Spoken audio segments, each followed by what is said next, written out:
I'm John Goglia. And I'm Greg Feith. And we are the Flight Safety Detectives. We're just two guys who have spent most of their career with the National Transportation Safety Board investigating aircraft disasters and aviation safety issues all over the world. Yep, and this podcast is where we talk about everything from accidents, airplane technology, to the big business of aviation. We live and breathe aviation. My co-host John has been in the aviation business for more than 60 years. He was the first and only airframe and power plant mechanic to get a presidential appointment to the National Transportation Safety Board. And Greg is a former air safety investigator and GO team captain for the NTSB. He's investigated everything that flies worldwide since he started his career 40 years ago. And on top of that, he is a Living Legends of Aviation inductee.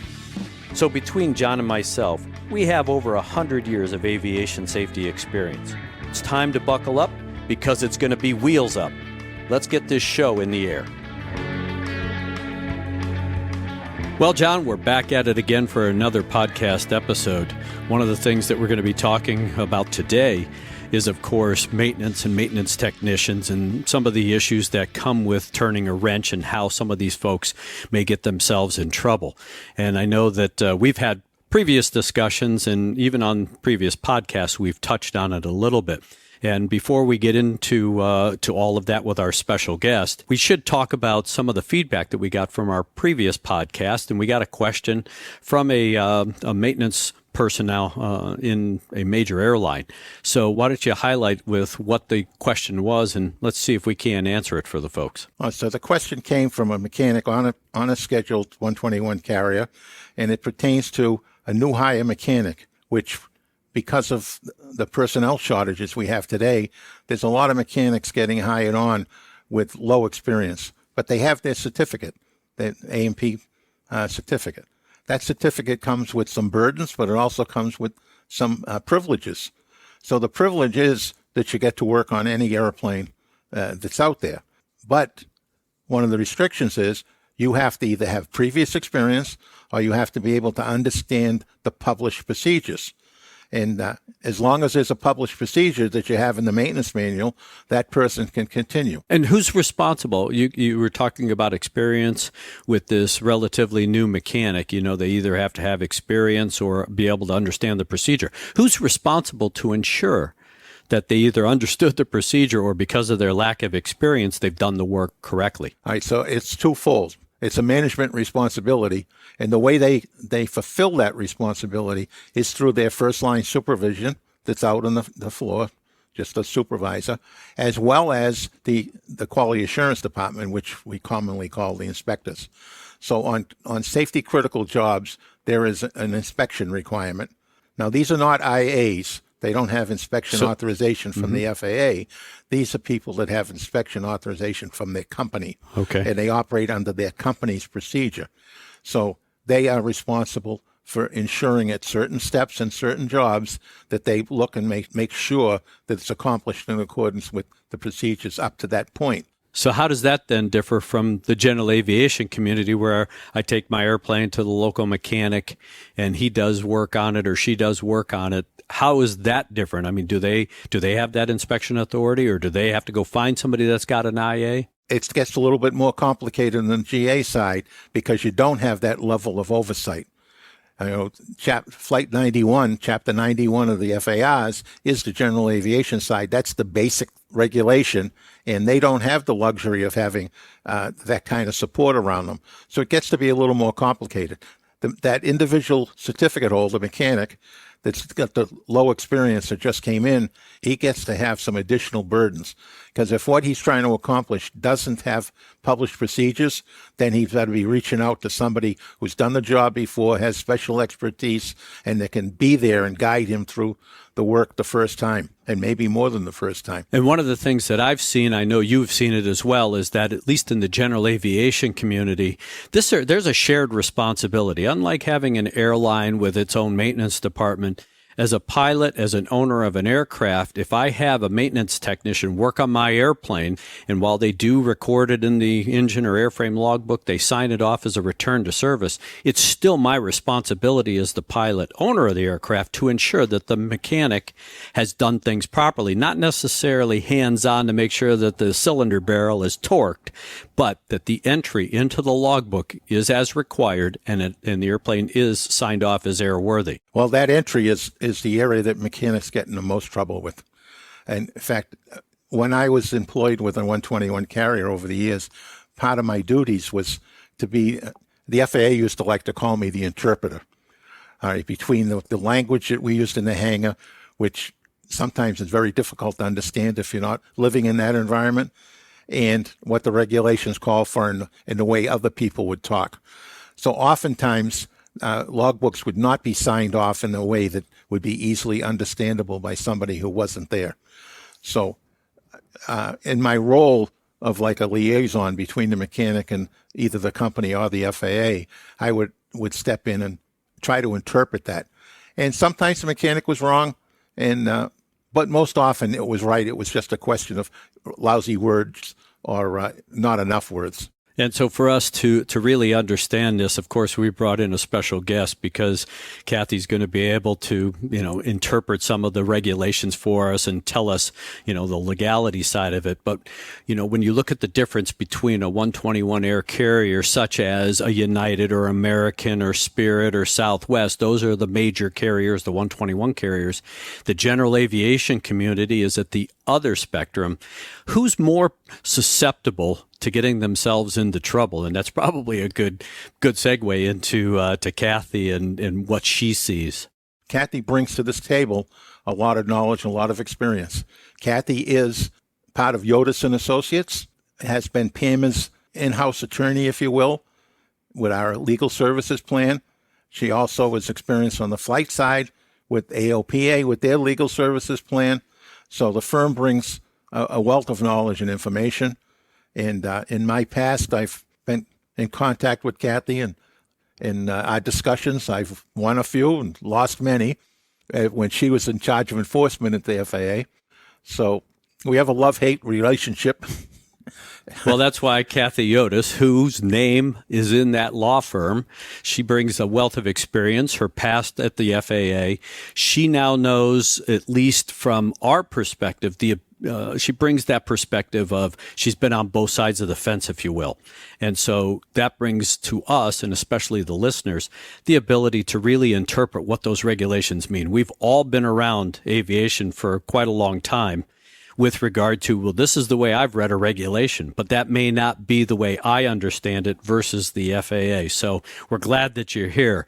And I think one of the big issues that you all have talked about in the past, and of course John has brought up, is the fact that experience can play into how mechanics get themselves in trouble, whether it's on the GA side or the air carrier side. What have you seen in the past, either from the FAA side or now in private practice? What are you seeing as far as maintenance techs getting themselves in trouble? Well, Greg and John, thank you very much for having me here to discuss these issues with you. I look forward to a lively dialogue, especially with you, John, where dialogues are never boring, on the issues that are affecting our professional maintenance personnel. And we do see a lot of issues, as you were talking about, Greg, in terms of the FAA regulations being something that we read, we think we understand. We get out into the real world and start applying those regulations, applying the maintenance manuals, getting dirty with the aircraft and trying to blend all of that information so that it makes sense in the practical experience. And that's where we will often see disagreements either amongst ourselves, disagreements with the FAA that could then result in FAA enforcement actions against a mechanic or an IA or a repairman, that the FAA feels there's a violation of the regulations, and then the individual is tasked with trying to explain themselves, defend themselves, working through the regulations to do so. And of course, there's always the circumstance that we hope never happens to any of us, that in performing maintenance, there ends up being some sort of aircraft accident or incident that, again, turns us back into explaining the kind of maintenance we did, the reasons for it, the circumstances behind it, the practical aspect of performing that particular maintenance and understanding how to do so. So we do appreciate the opportunity to be available as the PAMA Legal Services Plan offerer, the participant in the benefits to those who are PAMA members, as well as to the maintenance community, and of course to PAMA as an organization, and being able to say, this is a resource, this is a tool in the professional's toolbox to be able to have access to someone who can sometimes answer these questions before they become a problem. Or if they do become a problem and all of a sudden you're faced with being questioned by your boss, by the FAA in a very intimidating circumstance, how should you handle yourself? What's the best thing to do to make matters not worse, make matters better, maybe nip them in the bud? So we're very happy to be participating in this conversation and be able to help through some of these inconsistencies, maybe incongruities, and maybe just plain misunderstandings. One of the things that we've seen in the past is the fact that with the general public, if you will, we see these big fines levied against the major air carriers because of maintenance issues and that kind of stuff. And of course, they don't really get into an explanation that the general public can understand. So taking that, but moving it down a level where it's more practical with the general aviation community and some of the maintenance techs there. Can you give us a flavor for, what you're seeing, what regulations, especially with return to service? We use that term. What's the return to service? That return to service is the mechanic has to not only have done the work, but then properly documented the work to ensure that it reflects everything that was done, because a mechanic's going to find themselves in trouble, especially, as you said, God forbid there's an accident and that kind of stuff. So can you just give us a little explanation about where these mechanics are getting themselves in trouble with is something as simple as a logbook entry? Well, good question. And I think there are three general areas that we're seeing most prevalent in the maintenance community when it comes to the regulations. The one that we're seeing less often of the three has to do with the qualifications of the individual. Does the individual hold the right certificate, the airframe or the power plant rating, the experience that you're talking about, the recency that they're required to have, the tools, the manuals that they're required to interpret. So that's something that we encourage everybody to go back and check themselves on periodically. Hey, do I have all of my paperwork, my experience, my recency, my access up to date? Is everything current and ready to go?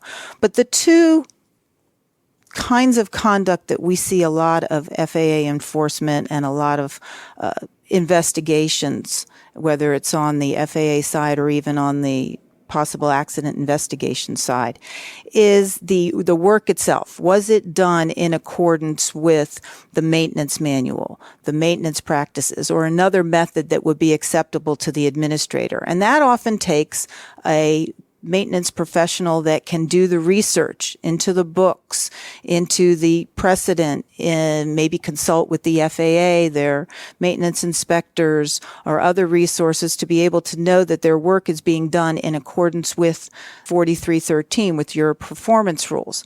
But then we circle back to the other parts of the regulations that talk in terms of your maintenance entries, as you mentioned, and that the maintenance entries must be accurate, must be complete. And because this is something that the FAA takes very seriously, because they can't have universal oversight over the community to go back after everybody's work and make sure the maintenance entry was done correctly or the maintenance itself was done correctly. So the FAA is very protective of documentation. And we see some shortcomings in that because we live in a shorthand world. Everybody texts in code. Well, you can't do that in a logbook because it doesn't really accurately reflect everything. And there is no universal text code that you can put into a logbook that everybody will understand. And mechanics are good with short signing. I was a master at it myself. Exactly. And that can sometimes get you in trouble because the FAA will come back and say, hey, this entry says you did this, but not that. did you do both?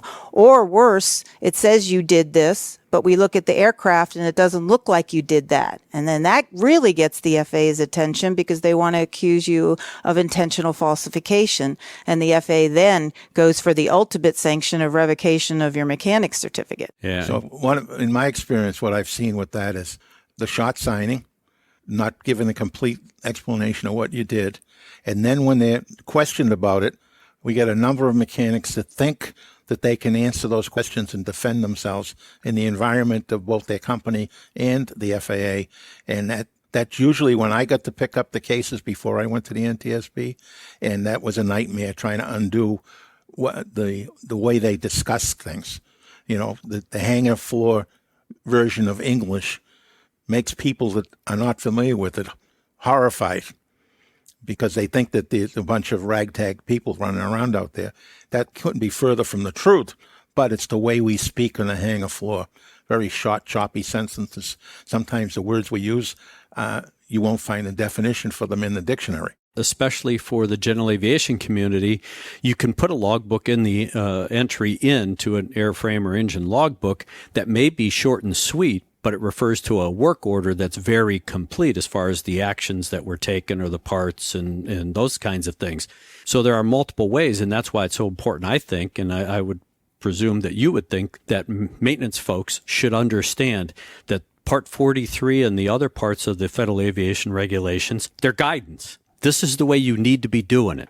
It's enforceable. So as long as you play by the rule book, you're not going to find yourself in trouble. But we get into a time crunch. We try to shortcut the process and things like that. And unfortunately, that's probably where you find a lot of your business is trying to undo that shortcut. Well, and the shortcuts can sometimes be okay.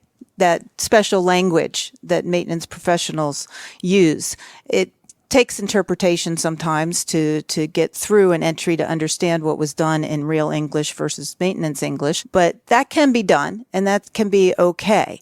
And there are some times where you can shorten the description of something bigger and it will be considered appropriate, and other times there are not. For instance, all ADs complied with. That's not acceptable to the FAA. The FAA wants to see the ADs. And an AD being an airworthiness directive, which is mandated or mandatory by the FAA to be accomplished on an aircraft. It is a rule that must be complied with, just like the regulations of Part 43 and Part 65 that we're talking about is applicable here. Correct. An AD is a rule, and it requires, the FAA requires in making a maintenance entry that you've complied with an airworthiness directive, that airworthiness directive be specifically identified. And as you were saying earlier, we're talking about a lot of pieces to this puzzle, including the regulations and the guidance. The regulations not being the guidance, the regulations being required. And I think it's important to observe that the regulations are, by definition of the FAA's authority, the minimum standards by which we maintain aircraft and by which individuals exercise the privileges of the certificate. There are personal minimums that can be much higher in exercising the privileges to avoid getting into trouble. That if you yourself know that you don't feel comfortable at this level, but you do at that level, your personal minimums are perfectly appropriate as long as they're above the regulations. The regulations are the minimum requirement, but nothing stops us from exceeding the minimums. We could probably have a whole nother 3 or 4 shows with regard to not only complying with the, quote, minimums, but, who is it that's going to meet or exceed those minimums? Because a lot of us, especially in the safety community, expect people are going to exceed those minimum regulations because it's in the interest of safety. Others will say, I'm only going to do what I'm told to do and I'm not going any higher. Exactly. Right, and we have that in commercial aviation as well as in the GA community. The owner of the airplane comes in and says, I don't want to do that. I want you to do the minimum to meet the regulation. And that can be a problem sometimes. And it puts everybody in jeopardy, not only the maintenance tech, but of course the pilot operating the aircraft and of course the airline or the operator of the aircraft, because if something does happen, of course, that's going to be a reflection spread across the board, if you will, that is not very positive. Well, again, we talk about the regulations, and we're going to have multiple shows, especially with maintenance. And I know that we're going to continue this because we're probably going to want to have some expert opinion with regard to some of the maintenance elements that come out of like an Ethiopia or a Lion Air accident. Right. We know that there were some maintenance issues with the Lion Air accident and the 737 MAX.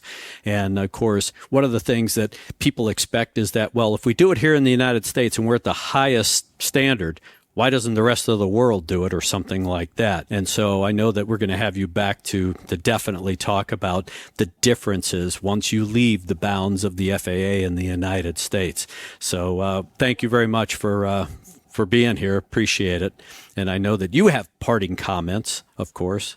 One quick note on talking about when a mechanic is being questioned about their particular maintenance, the work that we've been done. It may be in the context of, you were referencing the airline accidents, or in the reference to an FAA coming to talk to an individual. One of the things that we want to make sure we impress upon people is that, number one, you're confident and qualified in the work you're doing, because that will show, number one, in the work, but number two, if you are then tasked with conversing with somebody about it.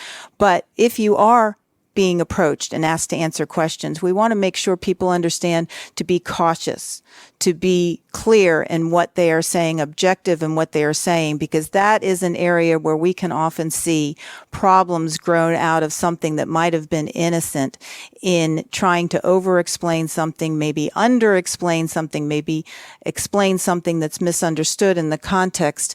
And it is important to make sure that you're confident in what you know you can say, what you don't need to say, and that you get that competent advice from a legal professional if you can, or obviously your company if that would help, before engaging in any sort of interview process. Kathy Yodice, thank you very much for all the expertise. I know it's been a short little segment, but we're definitely going to have you back because there is a lot to talk about as usual. And for both myself and my cohort, my fellow flight safety detective, John Goglia, we appreciate you listening to the podcast. We always like to have feedback. If you have questions, comments, please drop us an email at flightsafetydetectives, all one word, at gmail.com. This is the way we get to really understand what you understand or may not understand, and you want us to talk about with whatever guest, or even between myself and John. So we look forward to you listening to our next podcast. And last but not least, fly safe. To listen to more episodes of the show, go to flightsafetydetectives.com or the Professional Aviation Maintenance Association at PAMA.org, and wherever you find your favorite podcasts. Catch us next time when John Goglia and Greg Feith talk about all things aviation. Thanks for listening.